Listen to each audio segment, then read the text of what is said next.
45 news కి స్వాగతం. Bulletin లో ముందుగా హెడ్లైన్. తెలంగాణ భవన్లో బీఆర్ఎస్ నాయకుల పత్రికా సమావేశం.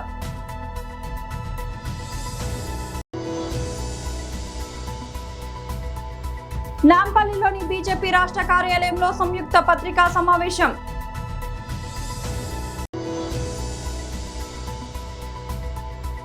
తాడేపల్లిలోని వైఎస్ఆర్సీపీ కేంద్ర కార్యాలయంలో బీసీ నాయకుల మీడియా సమావేశం.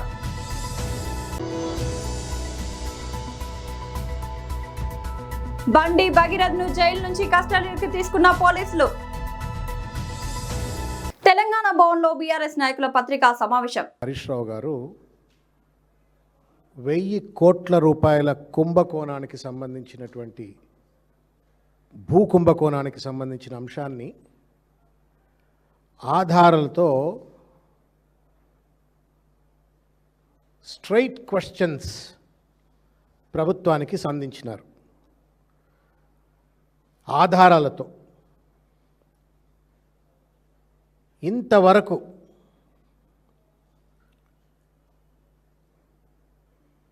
తేలుగుట్టిన దొంగల లెక్క ఎందుకు అని అంటే, దొంగతనం చేయడానికి వచ్చినోడికి తేలు కుడితే వాడు సపోర్ట్ చేయడు, తేలు కుట్టినాక కూడా సపోర్ట్ చేయడు, మూతి మూసుకొని కూర్చుంటుంటాడు, లోపల ఏడుస్తుంటాడు. అట్లా ఉంది అలా ఈ ప్రభుత్వ వైఖరి. పొంగులేటి శ్రీనివాసరెడ్డి గారిని వాళ్ళ పత్రికా సమావేశంలో ఎవరో అడిగినారు, ఇట్లా హరీష్ రావు గారు పెదషాపూర్ సంబంధించినటువంటి ఒక సర్వే నెంబర్ 171 నుండి 183 వరకు ఉన్నటువంటి ఒక భూములలో కుంభకోణం జరిగిందని చెప్పని ఆరోపించిండ్రు కదా, మీ సమాధానం ఏంది అంటే, నేను మళ్ళీ మాట్లాడతా అని చెప్పని దాటవేత ధోరణికి పాల్పడినరు. ఈ దాటవేత ధోరణి, తేలుగుట్టిన దొంగల లెక్క ఇంతవరకు హరీష్ రావు గారు సంధించినటువంటి యొక్క ప్రశ్నలకు ఆరోపణలకు సమాధానం చెప్పకపోవడమే తప్పు జరిగిందని చెప్పని ప్రభుత్వం ప్రైమ ఫెసి ఒప్పుకున్నట్లే. ఒకవేళ గనక ప్రభుత్వం ఏ తప్పు చేయకపోతే 1000 కోట్ల రూపాయలు ప్రైవేట్ వ్యక్తులకు కట్టబెట్టి రియల్ ఎస్టేట్ దందాలు చేయొద్దనుకున్నట్టయితే ఇంతవరకు ప్రభుత్వం, రెవెన్యూ శాఖ మంత్రి కానీ ముఖ్యమంత్రి కానీ ఎవరు సమాధానం చెప్పట్లేరు. దానికి తోడుగా తగుదునమ్మా అని చెప్పని ఈ మొత్తం వ్యవహారంలో ఎంతైతే ఎంఆర్ఓ బాధ్యుడో అంత కలెక్టర్ కూడా బాధ్యుడే. అటువంటి ఒక జిల్లా కలెక్టర్ను ఇవాళ కర్ణునికి కవచకుండలాల లెక్క పొంగులేటి శ్రీనివాసరెడ్డి గారు ఇంకెవరో పెద్దలు జిల్లా కలెక్టర్ను కవచకుండలాలుగా వాడుకుంటూ రాత్రికి రాత్రి వాళ్ళు ఫైర్ ఫైటింగ్ అంటారు, కప్పిపుచ్చుకోవడం కోసం అని చెప్పని కలెక్టర్ గారి ద్వారా ఒక లేఖను, రిజాయిండర్ లేఖను విడుదల చేయించినారు. దాంట్లో స్పష్టంగా, ఇది మొత్తం మీరు బహుశా మీడియా మిత్రులు చదివి ఉంటారని నేను భావిస్తున్నా, అన్ని హరీష్ రావు గారు ఏం చెప్పిండ్రో అది అన్ని ఒప్పుకుంటున్నాడు. ఆఖరికి ఏం రాస్తారు అంటే, హరీష్ రావు గారు ఏమన్నారు, హైకోర్టు ఉత్తర్వు, నేను మళ్ళా ఒకసారి నేను మీకు వారు లేవనెత్తిన అంశాలని మళ్ళీ నేను తెలంగాణ సమాజం ముందు ఉంచే ప్రయత్నం చేస్తే దయచేసి వినాలని కోరుతా ఉన్నాను. నాంపల్లిలోని బీజేపీ రాష్ట్ర కార్యాలయంలో సంయుక్త పత్రికా సమావేశం. మీడియా మిత్రులందరికీ కూడా నమస్కారములు.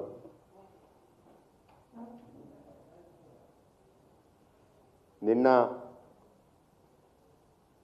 అత్యావేశంతో బీఆర్ఎస్ నాయకుడు, మాజీ ఎమ్మెల్యే బాల్క సుమన్ గారు మాట్లాడిన ధోరణి, పద్ధతి, రెచ్చగొట్టే విధానం రాష్ట్ర ప్రజలకు, అదేవిధంగా ప్రభుత్వ ఆస్తులు, ముఖ్యంగా రైల్వేకి సంబంధించిన ఆస్తులను ధ్వంసం చేయమని చెప్పేసి కార్యకర్తలందరినీ కూడా ప్రభుత్వ ఆస్తులను ధ్వంసం చేయమని చెప్పేసి ఒక సమావేశంలో మాట్లాడారు. సో మేము బాల్క సుమన్ గారు ఏదైతే నిన్న మాట్లాడిన విధానాన్ని పూర్తిగా ఖండిస్తూ మీ మాటల వెనుక ఏదైతే మీరు ఆవేశంగా ధ్వంసం చేయాలి, ఒక తీవ్రవాదాన్ని మళ్ళీ తీసుకురావాలనే ఒక సంకల్పంతో మాట్లాడిన విధానాన్ని అసలు మీకు ప్రేరణ కల్పించింది లేదా ఈ విధంగా కార్యక్రమాలు చేయించాలని చెప్పింది, దీని వెనుక పెద్ద కుట్ర దాగి ఉందని చెప్పేసి పత్రికాముఖంగా తెలియజేస్తున్నాం. కావాలని చెప్పేసి బీఆర్ఎస్ ఈ రాష్ట్రంలో అరాచకం సృష్టించాలి, అరాచక శక్తులను పెంచి పోషించాలి, దాని ద్వారా మళ్ళీ ప్రభుత్వంలోకి రావాలి అనే ఒక ఆలోచన విధానంతో ఈరోజు ఈ బీఆర్ఎస్ ఈ రాష్ట్రంలో మరొకసారి విజృంభించాలి అనే ఒక ఆలోచనతోటి కేటీఆర్ ఆలోచన విధానాన్ని ముందుకు తీసుకుపోతందుకే ఈ బాల్క సుమన్ను ఆ విధంగా మాట్లాడించినట్టు మాకు అనిపిస్తుంది. ఎందుకంటే ప్రజాస్వామ్యయుతంగా ప్రభుత్వంలోకి వచ్చిన మీరు గతంలో 10 సంవత్సరాలు ఏ విధంగా పాలన చేసిండ్రు, భారతీయ జనతా పార్టీకి సంబంధించిన నాయకులపైన కార్యకర్తలపైన వందల వేల కేసులు పెట్టిర్రు, మీ అందరికి కూడా తెలుసు. తాడేపల్లిలోని వైఎస్ఆర్సీపీ కేంద్ర కార్యాలయంలో బీసీ నాయకుల మీడియా సమావేశం. కాపు సామాజిక వర్గానికి ఉప ముఖ్యమంత్రి మీరే ఇచ్చారు. కానీ 2 సంవత్సరాల్లో మీరు మంత్రిమండలి ఏర్పాటు చేసిన తర్వాత బీసీలకు ఉప ముఖ్యమంత్రి పదవి చేసే యోగ్యత లేదా, బీసీలకు ఏమీ అడగలేరనేటువంటి ధైర్యమా, బీసీల తరఫున బీసీల ఆత్మ గౌరవ ఆత్మక్షోభకి మేము అడుగుతున్నాం, కారకులు మీరు కాదా? అంటే ఈ రాష్ట్రంలో రాజ్యాధికారం కోసం అనేక ఉద్యమాలు చేసి రాజ్యాధికారం పొందలేని స్థితిలో ఉన్నటువంటి అనేక కులాలకి నాడు జగన్మోహన్ రెడ్డి గారు చేసినటువంటి మేళ్లు, మీరు అనేక అసత్య ప్రచారాలు చేయటం ద్వారా ఈరోజు అధికారంలోకి వచ్చారు. మరీ అడుగుతున్నాను నేను, ఎక్కడ బీసీలకు ఉప ముఖ్యమంత్రి పదవి ఇవ్వలేదు ఎందుకు? అంటే బీసీలంటే మీకు చులకనా, బీసీలంటే మీకు లోకువా? మీరు వెనకబడ్డ కులాల్ని వెనకబాటుకి నెట్టేయడానికి ఇదొక్క ఉదాహరణ చాలదా అని సందర్భంగా నేను అడుగుతా ఉన్నాను. ఈ సందర్భంలో ఇంకోటి అడుగుతా ఉన్నాను, మీరు పదే పదే బీసీలకు చాలా చేశాం అని మాట్లాడుతూ ఉంటారు. బీసీలను మోసం చేశారు, మీరు చాలా చేయటం కాదు, మోసాలు చాలా చేశారు బీసీలకు. ఆ రోజు సామాజిక న్యాయానికి పెద్దపీట వేసి 56 కార్పొరేషన్లు ఒకేసారి 672 మంది డైరెక్టర్లతోటి 56 కార్పొరేషన్లు మోస్ట్ బ్యాక్వర్డ్ క్లాస్ కార్పొరేషన్తో సహా వేస్తే మీరు రోజు ఒకే ప్రచారం చేశారు. మీరు కార్పొరేషన్లు వేశారు, కార్పొరేషన్లకి ఎక్కడా భవనం లేదు, వాళ్ళకి రూమ్ లేదు, టేబుల్ లేదు అనేటువంటి మాటలు మాట్లాడారు. ఇప్పటి వరకు మీరు 40 మందిని మాత్రమే కార్పొరేషన్ చైర్మన్లుగా వేశారు. అంటే మిగతా 16 కార్పొరేషన్లో ఉన్న కులాల్ని చిన్నగా చూడటం కాదా? ఇది బీసీలకు చేసే మేలా? అంటే బీసీలు అడగలేరని మీరు అనుకుంటున్నారా? బీసీలు ఇవాళ చైతన్యం కావాల్సినటువంటి అవసరం ఉంది. అబద్ధాలకు వేదికగా మహానాడు పెట్టి నేను చేసినటువంటి పనులు అంటే మోసాలు ఎలా చేస్తున్నానని చెప్పేటువంటి ఒక వేదిక ఇవాళ చంద్రబాబు నాయుడు గారి యొక్క ప్రసంగంలో కానీ లోకేష్ గారి ప్రసంగంలో కానీ చూసినట్లయితే బీసీలు ప్రతిసారి మోసపోయారు. తెలుగుదేశం పాలనలో మీ అవసరాల కోసం అబద్ధాలని హామీలుగా ఇచ్చి అధికారంలోకి వచ్చి వాటిని అమలు చేయకుండా బీసీలని దగా చేసినటువంటి పార్టీ తెలుగుదేశం పార్టీ. దానికి వాళ్ళ కూటమి ఎదురైంది. అందుకే నేను మరొకసారి అడుగుతున్నాను. తెలంగాణ రాజకీయాల్లో సంచలనం సృష్టించిన పోక్సో కేసు నిందితుడు బండి భగీరథ్ను పోలీసులు కస్టడీలోకి తీసుకున్నారు. కేంద్ర హోంశాఖ సహాయ మంత్రి బండి సంజయ్ కుమారుడు బండి భగీరథ్ను మేడ్చల్ మల్కాజ్గిరి కోర్టు ఆదేశాల మేరకు పోలీసులు ఈ రోజు ఉదయం కస్టడీలోకి తీసుకున్నారు. ఈ కేసులో మరింత లోతుగా విచారణ జరిపి మరిన్ని కీలక వివరాలు రాబట్టేందుకు పేట్ బషీరాబాద్ పోలీసులు కోర్టును ఆశ్రయించగా న్యాయస్థానం 3 రోజుల పోలీస్ కస్టడీకి అనుమతి ఇచ్చింది. ఈ నేపథ్యంలో ఈ రోజు ఉదయం పోలీసులు చర్లపల్లి కేంద్ర కారాగారానికి చేరుకొని భగీరథ్ను తమ ఆధీనంలోకి తీసుకున్నారు. ముందుగా నిందితుడికి ప్రభుత్వ నిబంధనల ప్రకారం వైద్య పరీక్షలు నిర్వహించిన అనంతరం భారీ భద్రత నడుమ పేట్ బషీరాబాద్ పోలీస్ స్టేషన్ కు తరలించారు. ఈ విచారణ ప్రక్రియ అంతా కుక్కట్పల్లి డీసీపీ ప్రత్యక్ష పర్యవేక్షణలో జరుగుతోంది. బాధితురాలి స్టేట్మెంట్ ఆధారంగా పోలీసులు మరిన్ని సెక్షన్లను చేర్చిన నేపథ్యంలో ఈ 3 రోజుల కస్టడీ విచారణ అత్యంత కీలకంగా మారనుంది. నంద్యాల జిల్లా నందికొట్కూరు పట్టణంలో బుధవారం రోజు సిపిఐ ఎంఎల్ లిబరేషన్ పార్టీ ఆధ్వర్యంలో కొత్త బస్టాండ్ నుండి పొట్టి శ్రీరాములు సర్కిల్ మీదుగా పటేల్ సెంటర్ వరకు బైక్లను ఆటోలకు తాడు కట్టి లాగుతూ ర్యాలీగా నిరసన చేశారు. ఈ సందర్భంగా సిపిఐ ఎంఎల్ లిబరేషన్ పార్టీ జిల్లా కార్యదర్శి పిక్కిలి వెంకటేశ్వర్లు మాట్లాడుతూ కేంద్ర రాష్ట్ర ప్రభుత్వాలు పెట్రోల్ డీజిల్ గ్యాస్ వినియోగదారులపైన ఒకే నెలలో 4 సార్లు పెట్రోల్ డీజిల్ గ్యాస్ ధరలు పెంచి వినియోగదారులకు నడ్డి విరుస్తున్నారని ఆగ్రహం వ్యక్తం చేశారు. 100 రూపాయలు ఉన్న పెట్రోల్ ఏకంగా 126 రూపాయలు అయిందని, డీజిల్ 115 రూపాయలు పెరిగిందని, గ్యాస్ 995 రూపాయలు పెరిగి ధరలు అంతు లేకుండా పోయిందని ఆవేదన వ్యక్తం చేశారు. డీజిల్, పెట్రోల్, గ్యాస్ వినియోగదారులపై భారం మోపి వచ్చినటువంటి ఆదాయాన్ని కేంద్ర రాష్ట్ర ప్రభుత్వాలు దోచుకుంటున్నాయని తెలిపారు. అదేవిధంగా డీజిల్, పెట్రోల్, గ్యాస్ కొనుగోలు చేసేటువంటి వ్యాపారస్తులు, డీలర్స్ కు కూడా అధిక మొత్తంలో డబ్బు చెల్లించాల్సి వస్తుందని అన్నారు. కేంద్ర రాష్ట్ర ప్రభుత్వాలు ఎన్నికల ముందు ఇచ్చిన హామీలను తుంగలో తొక్కి ప్రజలపై పెట్రోల్, డీజిల్, గ్యాస్ ధరల, ఇంటి పన్నులు పెంచి బాధుడు భారం అవుతున్నాయని ఆయన అన్నారు. ఇలాగే ఉంటే ప్రజలు భవిష్యత్తులో తగిన గుణపాఠం చెప్తారని తెలిపారు. ఇప్పటికైనా కేంద్ర రాష్ట్ర ప్రభుత్వాలు పునః ఆలోచన చేసి పెంచిన పెట్రోల్, డీజిల్, గ్యాస్ ధరలను తగ్గించాలని హెచ్చరించారు. లేని పక్షంలో ప్రజలతో కలిసి ప్రజా ఉద్యమాలు నిర్వహిస్తామని హెచ్చరించారు. ఈ కార్యక్రమంలో సిపిఐ ఎంఎల్ లిబరేషన్ పార్టీ మండల కార్యదర్శి కాటెపోగు స్వామన్న, పట్టణ కార్యదర్శి బి రామకృష్ణ, జిల్లా నాయకులు టి నరసింహులు, వేల్పుల ఏసన్న, ధనుంజయుడు, హరినాయుడు, మహిళా నాయకురాలు ఎస్బిబిబి లక్ష్మీదేవి, మణికుమారి, నూర్జహాన్, నవ్వెసాని, శిరీష తదితరులు పాల్గొన్నారు. అదేవిధంగా కూడా ఈరోజు మనం చూస్తే మరి ఇప్పటికే 123 రూపాయల పవర్ పెట్రోల్ 126 రూపాయలు పెరిగిన పరిస్థితి మనకు కనపడతా ఉంది. సామాన్యటువంటి వినియోగదారులు ఈరోజు ప్రజలపైన భారాలు వేస్తూ ఉన్నారు. అందుకనగా ఈరోజు మన సిపిఎం లిబరేషన్ పార్టీగా కేంద్ర ప్రభుత్వాన్ని, ప్రధానమంత్రి నరేంద్ర మోడీ గారిని హెచ్చరిస్తూ ఉన్నాం. ఏదైతే డీజిల్, పెట్రోల్ ధరలు పెంచుతూ ఉన్నారో తక్షణమే వాటిని తగ్గించకపోతే రాబోయే కాలంలో ప్రజల పెద్ద ఎత్తున బుద్ధి చెప్తారని చెప్పేసి మేము హెచ్చరిస్తా ఉన్నాం. అదేవిధంగా ఈరోజు మీరు చూడండి, తెలుగుదేశం పార్టీ వాళ్ళు మహానాడు జరుపుతా ఉన్నారు. మంచిదే. అయితే మీ అందరికీ కూడా మేము ఒక్కటే విజ్ఞప్తి చేస్తా ఉన్నాం. మీ మహానాడులో నరేంద్ర మోడీ గారిని వ్యతిరేకించండి. పెట్రోల్, డీజిల్ ఈరోజు వినియోగదారులకే కాదు, తెలుగుదేశం పార్టీ వాళ్ళకైనా, బీజేపీ వాళ్ళకైనా, జనసేన వాళ్ళకైనా ఈరోజు వినియోగదారులపైన భారం పడుతూ ఉంది. అందుకొరకే దీన్ని రాష్ట్ర ప్రభుత్వాలు తీవ్రంగా ఖండించాలని చెప్పేసి మేము హెచ్చరిస్తా ఉన్నాం. ఎందుకొరకంటే ధరలు అదుపులో లేకుండా ఈరోజు భారాలు పేద ప్రజలపైన వేస్తూ ఉన్నారు. తక్షణమే పెంచినటువంటి డీజిల్, పెట్రోల్ ధరలు ఒకే నెలలోనే 3 దఫాలు పెంచారు. సిగ్గుందా మోడీ గారికి?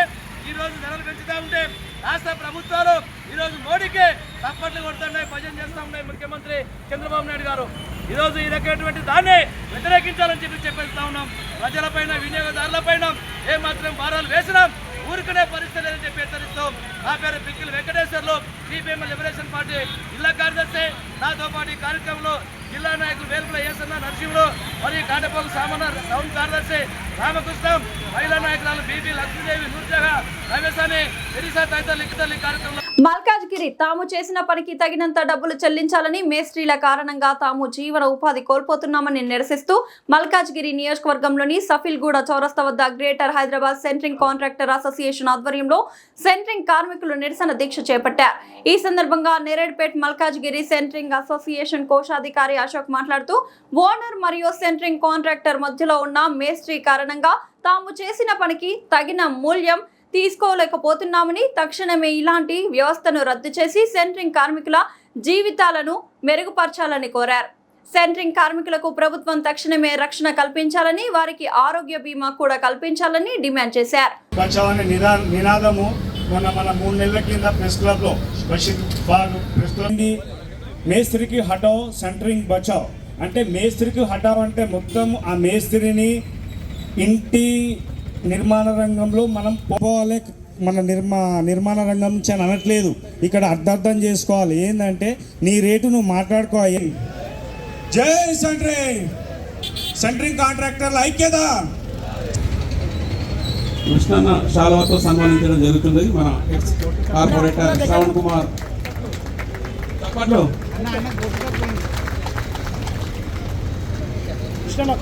మేము greater Hyderabad centring contractors association ఆధ్వర్యంలో ఈ రోజుకు మా సమ్మె 12వ రోజు చేరింది.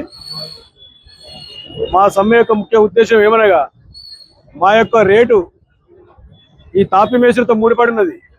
ముఖ్య ఉద్దేశం మెయిన్ ఇదే. అన్నిటికన్నా ముఖ్యమైనది పాత్ర మా సెంటరింగ్ పాత్ర.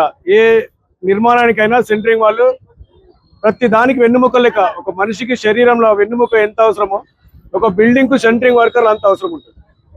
మేము చేసిన దానికే అందరూ ఒక మనిషి శరీరం ఆకృతి తీసుకొచ్చిన తర్వాత మనం బట్టలు ఎప్పుడంటే వేసుకోవచ్చు, ఎప్పుడంటే అప్పుడు ఇప్పొచ్చు, ఏ రకమైన చేసుకోవచ్చు. ఆకృతి మాకు చేసిన ఉన్నదే గొప్పతనం. అటువంటి వృత్తి ప్రధానమైనది సెంటరింగ్. ఆ సెంటరింగ్ వృత్తిలో మేము కొనసాగుతూ మా జీవనాలు గడుస్తున్నాయి. కానీ ఎదుగుదల మాత్రం లేదు. ఎందుకంటే మా మధ్యలో ఇంటి ఓనర్కు మాకు మధ్యలో ఒక మేస్త్రి అనే ఉంటాడు. ఆ మేస్త్రి ద్వారా మేము రేట్లు తీసుకొని ఆ మేస్త్రులు మా దాంట్లో మాకు పోటీతత్వం పెంచి ఒకరికొకరు రేట్లు దించుకుంటూ మాలో మాకు పోటీతత్వం పెట్టి మమ్మల్ని ఇబ్బందుల పాలు చేసి మేము గత 10 సంవత్సరాల ముందు 40 రూపాయల రేటు ఉన్నా కూడా ఈరోజు మాకు 27, 26, 28 మధ్యలో దించుకుంటూ వచ్చేసి మాకు పోటీతత్వం పెట్టి ఆ 27, 28 చేస్తే మాకు ఏమి గిట్టుబాటు కాని పరిస్థితి తీసుకొచ్చినారు. అట్లాగే అందుకని మేము ఎన్నో రోజుల నుంచి ఎన్నిసార్లు చెప్పినా కూడా వాళ్ళు రేటు దించడమే తప్ప పెంచిన రేటు మాత్రం లేదు. అందుకే మేము సెంట్రల్ కమిటీ ఆలోచన చేసి బంద్కు పిలిపియాల్సిన అవసరం ఉన్నది. అందుకే గత 3 సంవత్సరాలుగా మేము హైదరాబాద్ మన తెలంగాణలో కాంగ్రెస్ గవర్నమెంట్ వచ్చినప్పటి నుండి చేద్దామన్నట్టు ఉండే. కానీ కాంగ్రెస్ గవర్నమెంట్ వచ్చిన తర్వాత ఇప్పటి వరకైతే మనకు కన్స్ట్రక్షన్ ఊపందుకున్న దినాలు లేవు. మనకు ఊపు వస్తే రేటు నిలబడుతుంది అనే ఉద్దేశంలో ఇన్ని రోజులు ఆగినాము. ఇది ఇట్లనే కొనసాగుతుంది, కంటిన్యూ ఉంటుంది. కాబట్టి ఇక తప్పనిసరి పరిస్థితుల్లో మేము కంపల్సరీగా సమ్మె చేయాల్సిన పరిస్థితి ఉన్నదని భావించి ఇప్పటికే మన సెంట్రింగ్ సోదరులు అందరూ నష్టపోతున్నారు. ఇంకెంతకాలం ఇట్లనే జరుగుతుంటుంది అని చెప్పేసి ఉద్దేశించి మేము సమ్మెకు పోవడం జరిగింది. అట్లాగే ఈ సమ్మెలో 12వ రోజు జరుగుతున్నది. ఈ విషయంలో మాత్రం మాకు ఖచ్చితంగా మీడియా వాళ్ళు సహకరించి మేము మేస్త్రులనేమి దూషించడం లేదు. మాకు న్యాయమైన కోరిక ఏంటంటే మేము డైరెక్ట్గా ఓనర్లతో పని చేసుకుంటాము. మీరు మా రేటు ఎందుకు తీసుకుంటారు? మా రేటు తీసుకుని మమ్మల్ని ఇబ్బంది పెట్టారు. మీకు పడిన రేటు మీరు చేసుకుని మా పడిన రేటు మేము మాట్లాడుకుంటాం. మా ఉద్దేశం మెయిన్ ఉద్దేశం అది మేస్త్రుల ద్వారా. ఇక ప్రభుత్వం ద్వారా మాత్రం మాకున్న సెంట్రింగ్ కార్మికులకు ఒక ప్రమాదవశాత్తు చనిపోతే ఇప్పుడు ఉన్న పరిస్థితులలో మన హైదరాబాద్ లో లోకల్ గా చిన్న బిల్డింగ్లు తప్ప పెద్ద బిల్డింగ్లు మాత్రం ఎక్కడైనా కూడా బయట లేబర్ ను తీసుకొచ్చా కానీ పనులు జరగలేని పరిస్థితి ఉంది. బయట లేబర్ ను తీసుకొని వచ్చినా మన లోకల్ లేబర్ అయినా కూడా ప్రమాదవశాత్తు కార్డు లేని వారికి ఏమైనా ప్రమాదవశాత్తు జరిగి పెద్ద ఇబ్బందుల పాలైతే మాత్రం కార్డు లేకుండా ఎటువంటి ప్రయోజనం పొందడం లేదు సంక్షేమ బోర్డు ద్వారా. అటువంటి వారికి ఎఫ్ఐఆర్ ద్వారానే లేదా ఆధార్ కార్డు ద్వారానే మన సంక్షేమ బోర్డు ద్వారా రావాల్సిన సంక్షేమ పథకాలన్నీ అతనికి అందజేయవలసిందిగా ప్రధానమైన డిమాండ్. దాని తర్వాత ఈఎస్ఐ. ఎందుకంటే ఈరోజు ఏ చిన్న దెబ్బ తగిలినా ఏదైనా లేనిపోయిన రోగాలు ఏమైనా వచ్చినా ప్రభుత్వ అవసరాలు పోతే అలసత్వంతో వారికి న్యాయం జరగడం లేదు. అట్లాగే లేట్ అయిపోతే ప్రమాదాలు ముంచుకొస్తున్నాయి, ప్రాణాలు పోతున్నాయి. కాబట్టి ఒక ప్రైవేట్ దాంట్లో పోదామంటే మాత్రం లక్షల రూపాయలు ఖర్చు పెట్టి చూపించుకోలేని పరిస్థితులు ఉంటాయి. అందుకని ఈఎస్ఐ ద్వారా మాకు నాణ్యమైన వైద్య సేవలు అందుకున్నటకు వారికి మాకు అవకాశం ఇవ్వమని చెప్పేసి ఈఎస్ఐ ద్వారా ప్రభుత్వాన్ని కోరుతున్నాం. మేము రికార్డులు సృష్టించడం తెలుగుదేశం పార్టీకి కొత్త కాదని, ఆ పార్టీ ఆవిర్భావమే ఒక తిరుగులేని చరిత్ర, సంచలనమని ఏపీ హోంమంత్రి వంగలపూడి అనిత వ్యాఖ్యానించారు. మంగళగిరిలోని పార్టీ కేంద్ర కార్యాలయంలో జరుగుతున్న మహానాడు వేడుకల్లో ఆమె పాల్గొన్నారు. ఈ సందర్భంగా మాట్లాడుతూ ప్రస్తుతం హైబ్రిడ్ విధానంలో నిర్వహిస్తున్న ఈ మహానాడు ద్వారా గ్రామానికి ప్రతి కార్యకర్త హృదయానికి పార్టీ చేరుతోందని హర్షం వ్యక్తం చేశారు. ఈ ఏడాది మహానాడును స్త్రీశక్తి థీమ్తో నిర్వహించడం మహిళల ఆత్మగౌరవం, సాధికారత, భద్రత పట్ల టీడీపీకి ఉన్న సంకల్పానికి నిదర్శనమని అనిత పేర్కొన్నారు. మహిళలకు రాజకీయాల్లో సముచిత ప్రాతినిధ్యం కల్పించాలనే ఉద్దేశంతోనే నారా లోకేష్ 33% సీట్ల కేటాయింపుపై భారీ ప్రకటన చేశారని గుర్తు చేశారు. ఇదే వేదికపై వైసీపీపై హోంమంత్రి తీవ్ర స్థాయిలో విరుచుకుపడ్డారు. గతంలో జై జగన్ అనడానికి నిరాకరించి జై చంద్రబాబు, జై తెలుగుదేశం అన్నందుకు బీసీ కార్యకర్త తోట చంద్రయ్యను గొడ్డలి పార్టీ రౌడీలు నడి రోడ్డుపై గొంతు కోసి చంపారు అని మండిపడ్డారు. నాటి జగన్ ప్రభుత్వం ఆ కుటుంబానికి అన్యాయం చేస్తే నేడు చంద్రబాబు ప్రభుత్వం వారికి అండగా నిలిచిందని, మహానాడు పండుగ వేళ చంద్రయ్య కుమారుడు వీరాంజనేయులు ప్రభుత్వ ఉద్యోగిగా నియమితులయ్యారని అనిత వెల్లడించారు. బులెటిన్ ముగించే ముందు హెడ్లైన్స్ మరోసారి. తెలంగాణ భవన్లో బీఆర్ఎస్ నాయకుల పత్రికా సమావేశం.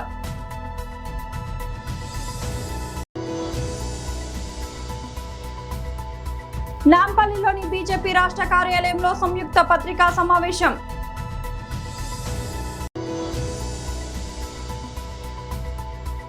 తాడేపల్లిలోని వైఎస్ఆర్సీపీ కేంద్ర కార్యాలయంలో బీసీ నాయకుల మీడియా సమావేశం.